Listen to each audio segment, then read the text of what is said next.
Bien, chez Agritel, on constate malheureusement que la récolte 2016 confirme quelque chose de catastrophique en termes de rendement, avec une variabilité énorme selon qu'on se situe près de la façade atlantique ou qu'on se situe à l'intérieur des terres. Il se trouve que la chute de rendement par rapport à l'an passé est historique, puisqu'elle est de l'ordre de moins 30%. Et même si on compare cette chute de rendement par rapport à la moyenne des 5 dernières années, on arrive à moins 25%. Bien, le nombre d'épis présents au mètre carré est là. Maintenant, regardons un petit peu ce qu'il y a par épi. Je prends un épi au hasard et je l'égrène. Nous allons compter le nombre de grains. 1, 2, 3, 4, 5, 6, 7, 8, 9, 10, 11, 12, 13, 14, 15, 16, 17 grains au lieu de 40 d'habitude. Les agriculteurs vont avoir à faire face à une situation de trésorerie problématique. Si on prend comme exemple qu'une ferme céréalière typique française a 120 hectares de céréales pour une exploitation dite grande culture. 120 hectares de céréales avec une perte estimée en moyenne à 500 € de l'hectare, ça nous fait une perte de 60 000 € pour cette exploitation. Il va falloir donc que les agriculteurs céréaliers arrivent à faire face à un besoin de trésorerie extrêmement important. Ça, c'est le court terme. Pourquoi cela? Si vous constatez qu'en moyenne, on perd 500 € de l'hectare, il va falloir aussi, si vous voulez, financer la prochaine récolte. Or, on sait que les charges proportionnelles, en moyenne, pour cultiver du blé, vont de 480 à 500 € de l'hectare.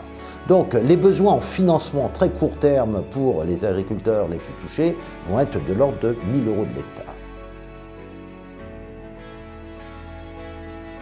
Le contexte actuel, malheureusement pour l'agriculteur français, est que nos principaux concurrents ont une récolte satisfaisante, voire exceptionnelle. Il se trouve que nous sommes un peu isolés dans cet incident.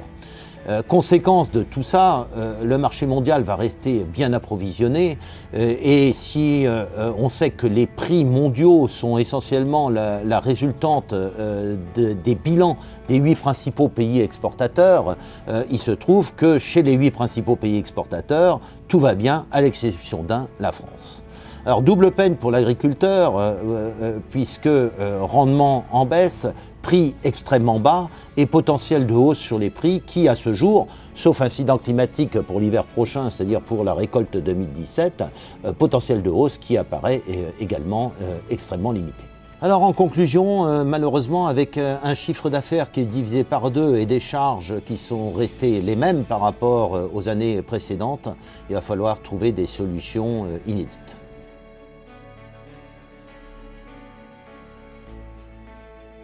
Comment faire face à ces besoins de trésorerie?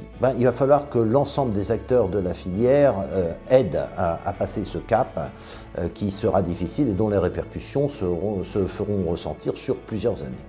Il va y avoir bien évidemment les banques, c'est le premier acteur auquel on pense. Donc on va se tourner vers les banques qui vont effectivement refinancer dans la mesure du possible ces besoins court terme du producteur, mais il va y avoir aussi l'organisme stockeur qui va certainement reporter des échéances au niveau des intrants pour le paiement des entrants.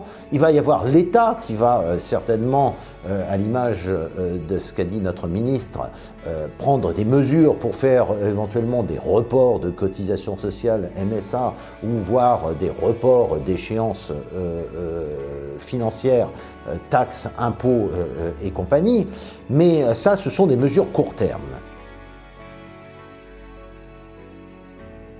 Dans le domaine assurantiel, il y a certainement des choses à faire. On est au début, à l'aube, j'allais dire, d'assurance récolte, d'assurance revenu, d'assurance chiffre d'affaires. Prenons le modèle du Farm Bill aux États-Unis ou prenons le modèle canadien. Il faut absolument promouvoir les aides assurantielles puisqu'on s'en va de plus en plus vers des incidents climatiques conséquents à cause du réchauffement climatique, mais non seulement face au risque climatique, mais face au risque de prix. Dire que les prix vont demeurer stables, c'est impossible. La volatilité, elle est structurelle sur les prix. Donc on va avoir une volatilité et sur les revenus et sur le chiffre d'affaires de l'agriculteur, du producteur, qui va être de plus en plus forte.